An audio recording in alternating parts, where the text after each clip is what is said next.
आप सभी श्रोता मित्रों को हार्दिक नमस्कार। प्रस्तुत है इस्मत चुगताई जी द्वारा लिखित कहानी दो हाथ।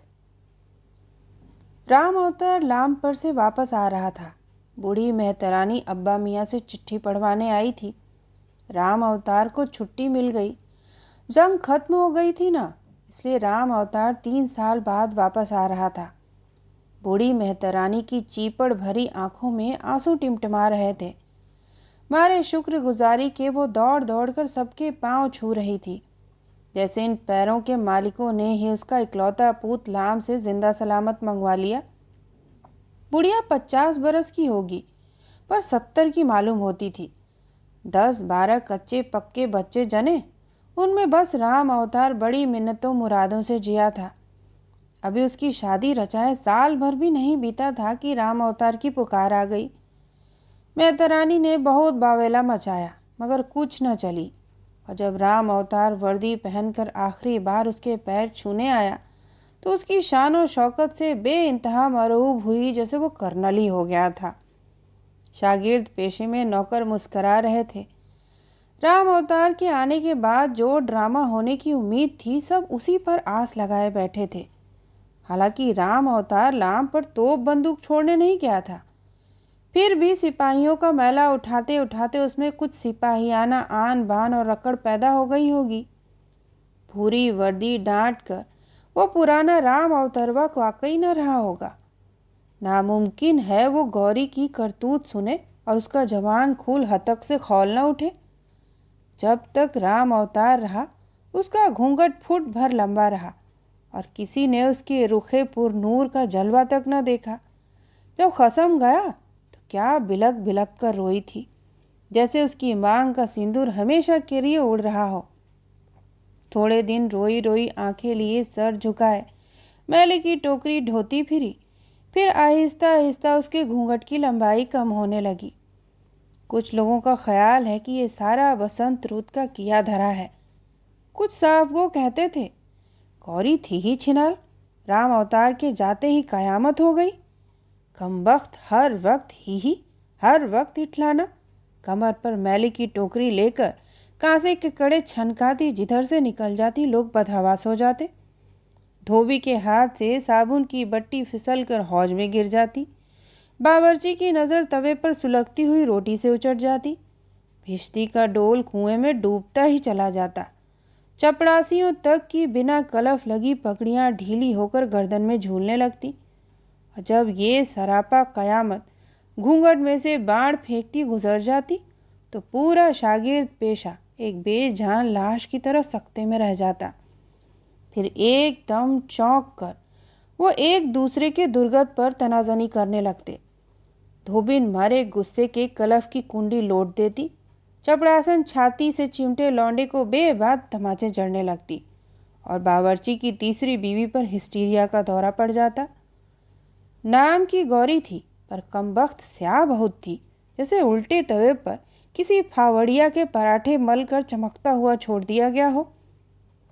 चौड़ी फुकनासी नाक, फैला हुआ दहाना, दांत मांजने का उसकी 7 पुश्त ने फैशन ही छोड़ दिया था।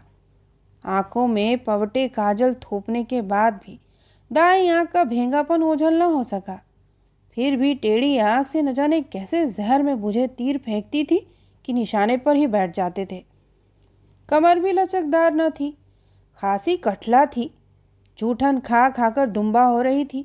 चौड़े भैंस के खुरसी, जिधर से निकल जाती कड़वे तेल की सड़ांध छोड़ जाती। हाँ, आवाज़ में बला की कूक थी।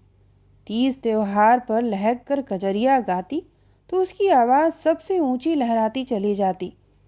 बुढ़िया मेहतरानी यानी उसकी सास बेटे के जाते ही इस तरह बदगुमान हो गई, बैठे बिठाए एहतियातन गालियां देती, उस पर नज़र रखने के लिए पीछे पीछे फुरती। मगर बुढ़ापा अब टूट चुका था। 40 बरस मैला ढोने से उसकी कमर मुस्तकिल तौर पर एक तरफ लचक कर वहीं ख़त्म हो गई थी। हमारी पुरानी मेहतरानी थी। हम लोगों के आंवल नाल उसी ने गाड़े थे। जो ही अम्मा के दर्द लगते, मेहतरानी दहलीज पर आकर बैठ जाती और बाज़ वक्त लेडी डॉक्टर तक को निहायत मुफीद हिदायतें देती। बलायात को दफा करने के लिए कुछ मंत्र तावीज़ भी लाकर पट्टी से बांध देती। मेहतरानी की घर में खासी बुजुर्गाना हैसियत थी। इतनी लाडली मेहतरानी की बहू यकायक लोगों की आंखों में कांटा बन गई। चपरासन और बावर्चन की तो और बात थी। हमारी अच्छी भली भावजों का माथा उसे इठलाते देख ठनक जाता। अगर वो उस कमरे में झाड़ू देने जाती जिसमें उसके मियाँ होते तो वे हड़बड़ा कर दूध पीते बच्चे के मुंह से छाती छीन कर भागती कि कहीं वो डायन उनके शौहरों पर टोना टोटका न कर रही हो। गौरी क्या थी, बस एक मरखना लंबे लंबे सींगों वाला बिजार था कि छूटा फिरता था। लोग अपने कांच के बर्तन भांडे दोनों हाथों से समेट कर कलेजे से लगाते और जब हालात ने नाजुक सूरत पकड़ ली तो शागिर्द पेशे की महिलाओं का एक बाकायदा वफद अम्मा के दरबार में हाजिर हुआ। बड़े ज़ोर शोर से ख़तरा और उसके खौफनाक नताइज पर बहस हुई। पति रक्षा की एक कमेटी बनाई गई जिसमें सब भावजों ने शदो मत से वोट दिए और अम्मा को सदर एजाजी का ओहदा सौंपा गया। सारी ख़वातीन हस्बे मरातिब ज़मीन पीढ़ियों और पलंग की अदवाइन पर बैठे पान के टुकड़े तकसीम हुए और बुढ़िया को बुलाया गया। निहायत इत्मीनान से बच्चों के मुंह में दूध देकर सभा में खामोशी कायम की गई और मुकदमा पेश हुआ। क्यों री चुड़ैल, तूने बहू को कत्तामा छूट दे रखी है कि हमारी छातियों पे कोदो दले? इरादा क्या है तेरा? क्या मुंह काला कराएगी? मेहतरानी तो भरी ही बैठी थी, फूट पड़ी। क्या करूं बेगम साहब, हराम खोर को 4 चोट की मार भई दी मैंने, रोटी भी खाने को न दिए, पर रांड मेरे बस की नहीं। अरे रोटी की क्या कमी है उसे? बावर्चन ने अंटा फेंका। सहारनपुर की खानदानी बावर्चन और फिर तीसरी बीवी, क्या तेहा था कि अल्लाह की पनाह। फिर चपड़ासन टालन धोबिन ने मुकदमे को और संगीन बना दिया। बेचारी मेहतरानी बैठी सबकी लताड़ सुनती और अपनी खारिश जदा पिंडलियाँ खुजलाती रही। बेगम साहब, आप जैसी बताओ वैसा करने से मोए ना थोरी, पर का करूं का, रांड का टेटवा दबाए दियो। अम्मा ने राय दी, मोई को मैके फुकवा दे। ए बेगम साहब, कहीं ऐसा हो सके है? मेहतरानी ने बताया, बहू मुफ्त में हाथ में नहीं आई है, सारी उम्र की कमाई पूरे 200 झोंके हैं तब मुस्टंडी हाथ आई है। इतने पैसों में तो 2 गायें आ जाती, मज़े से भर कलसी दूध देती, पर ये रांड तो दौलतिया ही देती है। अगर उसे मैके भेज दिया गया तो उसका बाप फौरन उसे दूसरे मेहतर के हाथ बेच देगा। बहू सिर्फ बेटे के बिस्तर की जीनत ही तो नहीं, 2 हाथों वाली है, पर 4 आदमियों का काम निपटाती है। राम अवतार के जाने के बाद बुढ़िया से इतना काम क्या संभलता? ये बुढ़ापा तो बहू के 2 हाथों के सदके में बीत रहा है। महिलाएं कोई ना समझ न थी। मामला अखलाकियत से हटकर इक्तिसादियत पर आ गया था। वाकई बहू का वजूद बुढ़िया के लिए लाजमी था। 200 रुपये का माल किसका दिल है कि फेंक दे? इन 200 के अलावा ब्याह पर जो बनिए से लेकर खर्च किया था, जजमान खिलाए थे, बिरादरी को राजी किया था, ये सारा खर्चा कहाँ से आएगा? राम अवतार को जो तनख्वाह मिलती थी वो तो सारी उधार में डूब जाती थी। ऐसी मोटी ताज़ी बहू अब तो 400 से कम में न मिलेगी। पूरी कोठी की सफाई के बाद और आसपास की 4 कोठियाँ निपटाती है। रांड काम में चौकस है वैसे। फिर भी अम्मा ने अल्टीमेटम दे दिया कि अगर उस लुच्ची का जल्द अज जल्द कोई इंतज़ाम न किया गया तो कोठी के अहाते में नहीं रहने दिया जाएगा। बुढ़िया ने बहुत बावेला मचाया और जाकर बहू को मुंह भर गालियां दी, छोटे पकड़कर मारा पीटा भी। बहू उसकी ज़र खरीद थी, पिटती रही, बड़बड़ाती रही और दूसरे दिन इंतकामन सारे अमले की धज्जियां बिखेर दी। बावर्ची, भिश्ती, धोबी, चपरासियों ने तो अपनी बीवियों की खूब मुरम्मत की। यहाँ तक कि बहू के मामले पर मेरी मुहज्जब भाभियों और शरीफ भाइयों में भी कटपुट हो गई और भाभियों के मैके तार जाने लगे। गरज बहू हरे भरे ख़ानदान के लिए सुई का कांटा बन गई। मगर 2-4 दिन के बाद बूढ़ी मेहतरानी के देवर का लड़का राम रत्ती अपने ताई से मिलने आया और फिर वहीं का रह पड़ा। 2-4 कोठियों में काम बढ़ गया था, सो वो भी उसने संभाल लिया। अपने गांव में तो आवारा घूमता था। उसकी बहू अभी नाबालिग थी, इसलिए गौना नहीं हुआ था। रति राम के आते ही मौसम एकदम लोट पोट कर बिल्कुल ही बदल गया, जैसे घनघोर घटाएं हवा के झोंके के साथ तितर बितर हो गई हों। बहू के कहे खामोश हो गए, कांसे के कड़े गूंगे हो गए। जैसे लगा कि गुब्बारे में से हवा निकल जाए तो वो चुपचाप झूलने लगा। ऐसे बहू का घूंघट झूलते झूलते नीचे की तरफ बढ़ने लगा। अब वो बजाय बेनथे बैल के निहायत शर्मीली बहू बन गई। जुमला महिलाओं ने इत्मीनान की सांस ली। स्टाफ के मर्द उसे छेड़ते भी तो वो छुई मुई की तरह लजा जाती, और ज़्यादातर वो घूंघट में से भैंगी आँख को और तिरछा करके रति राम की तरफ देखती, जो फौरन बाजू खुजलाता सामने आकर डट जाता। बुढ़िया पुरसुकून अंदाज में दहलीज पर बैठी अध खुली आंखों से ये तरबिया ड्रामा देखती और गुड़गुड़ी पिया करती।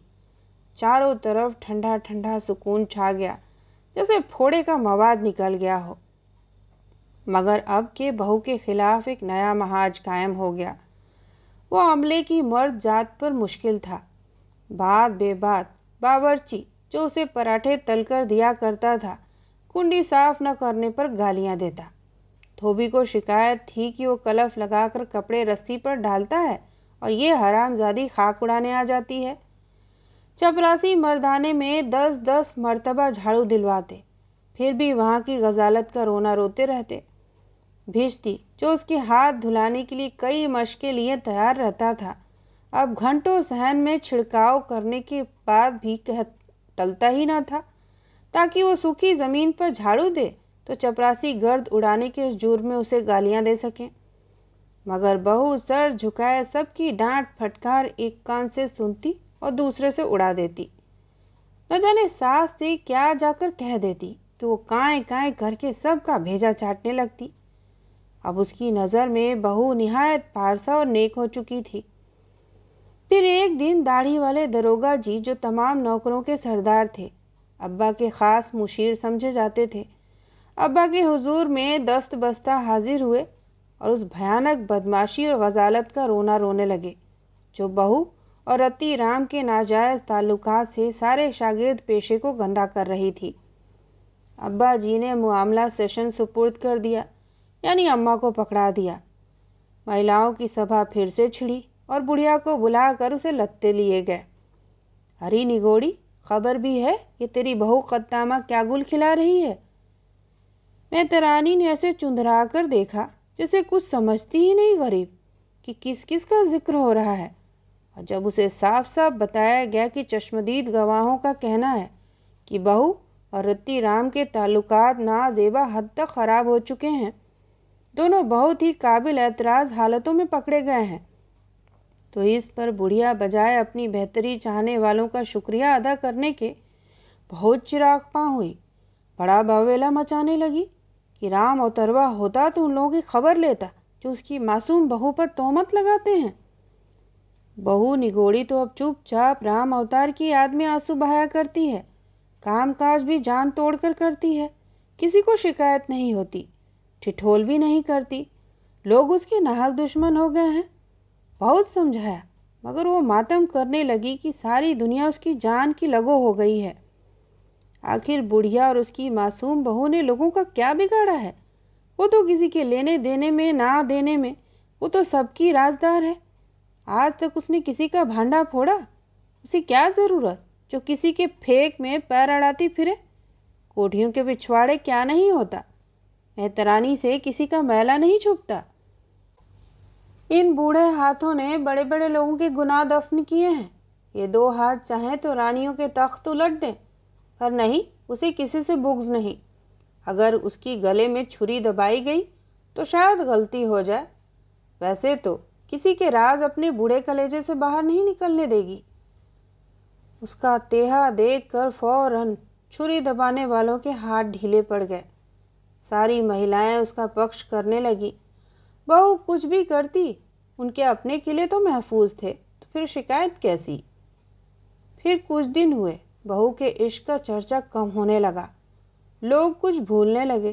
ताड़ने वालों ने ताड़ लिया कि कुछ दाल में काला है, बहू का भारी भरकम जिस्म भी दाल के काले को ज़्यादा दिन न छिपा सका और लोग शदो मत से बुढ़िया को समझाने लगे, मगर इस नए मौजू पर बुढ़िया बिल्कुल उड़न घाइयाँ बताने लगी। बिल्कुल ऐसे बन जाती जैसे एकदम ऊंचा सुनने लगी है। अब वो ज़्यादातर खाट पर लेटी बहू और रत्ती राम पर हुक्म चलाया करती। कभी खांसती छींकती धूप में बाहर आ बैठती तो वे दोनों उसकी ऐसी देख रेख करते जैसे वो कोई पटरानी हो। भली बीवियों ने उसे समझाया, रत्ती राम का मुंह काला करो इससे पहले कि राम अवतार लौट आए, बहू का इलाज करवा लो। वो खुद इस फन में माहिर थी, 2 दिन में सफाई हो सकती थी, मगर बुढ़िया ने कुछ समझकर ही नौक दिया। बिल्कुल इधर उधर की शिकायतें करने लगी कि उसके घुटनों में पहले से ज़्यादा ऐंठन होती है। नीच कोठियों में लोग बहुत सी ज़्यादा बादी चीज़ें खाने लगे हैं, किसी न किसी कोठी में 10 लगे ही रहते हैं। उसकी टाल मटोल पर नासीहीन जलकर मरुंडा हो गए। माना कि बहू औरत ज़ात है, नादान है, भोली बड़ी बड़ी शरीफ ज़ादियों से ख़ता हो जाती है, लेकिन उनकी आला ख़ानदान की मुअज़्ज़िज़ सासें यूँ कान में तेल डालकर नहीं बैठ जाती। पर न जाने ये बुढ़िया क्यों सठिया गई थी। जिस बला को वो बड़ी आसानी से कोठी के कूड़े के तह में दफन कर सकती थी, उसे आंखें मीचे पलने दे रही थी। राम अवतार के आने का इंतज़ार था। हर वक्त की धमकियां तो देती रहती थी, आन दे राम अवतार का, कहांगी तोरी हड्डी पसली एक कर दे। अब राम अवतार लाम से जिंदा वापस आ रहा था। फिजा ने सांस रोक ली थी और लोग एक मुहीब हंगामे के मुंतजिर थे। मगर लोगों को सख्त कोफ्त हुई जब बहू ने लौंडा जना। बजाय उसे जहर देने के बुढ़िया की मारे खुशी के बाँछें खिल गईं। राम अवतार के जाने के 2 साल बाद पोता होने पर कतई मुतज़्ज़िब नहीं थे। घर घर फटे पुराने कपड़े और बधाई समेटती फिरी। उसका भला चाहने वालों ने उसे हिसाब लगाकर बहुतेरा समझाया कि ये लौंडा राम अवतार का हो ही नहीं सकता, मगर बुढ़िया ने कतई समझ न दिया।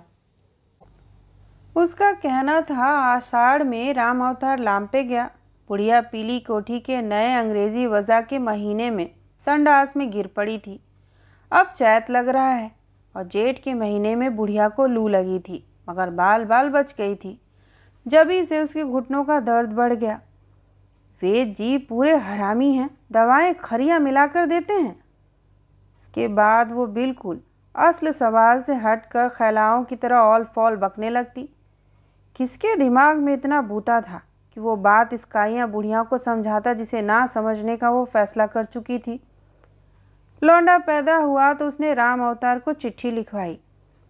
राम अवतार को बाद चुम्मा, प्यार के मालूम हो कि सब यहाँ कुशल है, तुम्हारी कुशलता भगवान से नायक चाहते हैं और तुम्हारे घर में पूत पैदा हुआ है, सो तुम इस खत को तार समझो और जल्दी से आ जाओ। लोग समझते थे कि राम अवतार ज़रूर चिराग पाँ होगा, मगर सबकी उम्मीदों पर ओस पड़ गई जब राम अवतार का मुसर्रत से लबरेज खत आया कि वो लौंडे के लिए मोज़े और बनियान ला रहा था। बुढ़िया पोते को घुटने पर लिटाए खाट पर बैठी राज किया करती। भला इससे ज़्यादा हसीन बुढ़ापा क्या होगा। सारी कोठियों का काम तुरत फुरत हो रहा था। महाजन का सूद पाबंदी से चुक रहा था और घुटने पर पोता सो रहा था। खैर, लोगों ने सोचा राम अवतार आएगा, असलियत मालूम होगी, तब देख लिया जाएगा। और राम अवतार जंग जीतकर आ रहा था। आखिर वो सिपाही है, क्यों ना खून खौलेगा।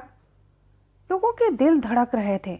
शागिर्द पेशे की फिजा जो बहू की तोता चश्मी की वजह से सो गई थी, 2-4 खून होने और नाक कटने की आस में जाग उठी। लौंडा साल भर का होगा जब राम अवतार लौटा। शागिर्द पेशे में खलबली मच गई। बावर्ची ने हांडी में ढेर सा पानी झोंक दिया ताकि इत्मीनान से पीटने का लुत्फ उठाए। धोबी ने कलफ का बर्तन उतार कर मुंडेर पर रख दिया और भिश्ती ने डोल कुएं के पास पटक दिया। राम अवतार को देखते ही बुढ़िया उसकी कमर से लिपटकर चिंघाड़ने लगी, पर दूसरे लम्हे खीसे काढ़े लौंडे को राम अवतार की गोद में देकर ऐसे हंसने लगी जैसे कभी रोई ही ना हो। राम अवतार को लौंडे को देखकर ऐसे शर्माने लगा जैसे वही उसका बाप हो। झटपट उसने संदूक खोलकर सामान निकालना शुरू किया। लोग समझे खुकरी या चाकू निकाल रहा है, मगर जब उसने उसमें से लाल बनियान और पीले मोजे निकाले तो सारे अमले की कुव्वत मर्दाना पर ज़र्ब कारी लगी। हद तेरे की, साला सिपाही बनता है हिजड़ा जमाने भर का, और बहू सिमटी सिमटाई जैसे नई नवेली दुल्हन। कांसे की थाली में पानी भरकर राम अवतार के बदबूदार फौजी बूट उतारे और चरण धोकर पिए। लोगों ने राम अवतार को समझाया, फप्तियाँ कसी, उसे गाउदी कहा, मगर वो गाउदी की तरह खीसे काढ़े हंसता रहा जैसे उसकी समझ में ही ना आ रहा हो। रति राम को गौना होने वाला था सो वो चला गया। राम अवतार की इस हरकत पर ताज्जुब से ज़्यादा लोगों को गुस्सा आया। हमारे अब्बा जो आम तौर पर नौकरों की बातों में दिलचस्पी नहीं लिया करते थे, वो जिज़बिज़ हो गए। अपनी सारी कानूनदानी का दांव लगाकर राम अवतार को कायल करने पर तुल गए। क्यों बे, तू 3 साल बाद लौटा है ना? मालूम नहीं हुजूर, थोड़ा कम ज़्यादा इतना ही रहा होगा, और तेरा लौंडा साल भर का है। इतना ही लगे है सरकार, पर बड़ा बदमाश है ससुर। राम अवतार शर्माए। अबे तू हिसाब लगा ले। हिसाब क्या लगाऊं सरकार? राम अवतार ने मरघिल्ली आवाज़ में कहा। उल्लू के पट्टे, ये तेरा कैसे हुआ? अब जे मैं कहा जानूं सरकार, भगवान की देन है। भगवान की देन तेरा सर, कि लौंडा तेरा नहीं हो सकता। अब्बा ने उसे चारों ओर से घेर कर कायल करना चाहा कि लौंडा हरामी है, और तो वो कुछ कायल सा हो गया।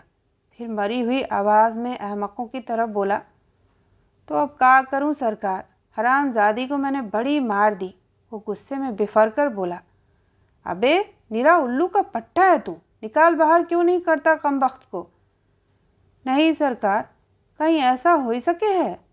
राम अवतार घिघियाने लगा। क्यों बे? हुजूर 250-300 फिर सगाई के लिए कहाँ से लाऊंगा, और बिरादरी ज़माने में 200 अलग से खर्च हो जाएंगे।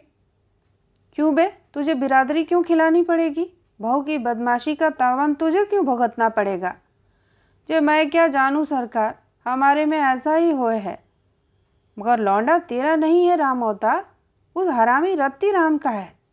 अब्बा ने आज जाकर समझाया।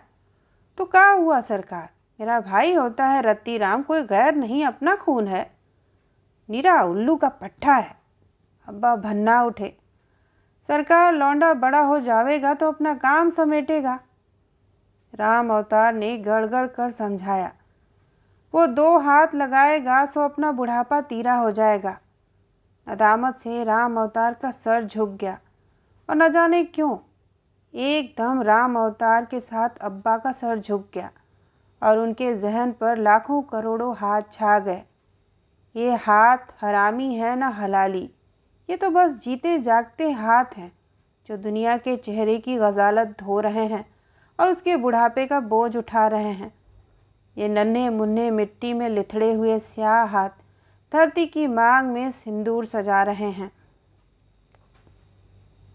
तो ये थी इस्मत चुगताई जी द्वारा लिखित कहानी 2 हाथ। सुनने के लिए आप सभी का धन्यवाद।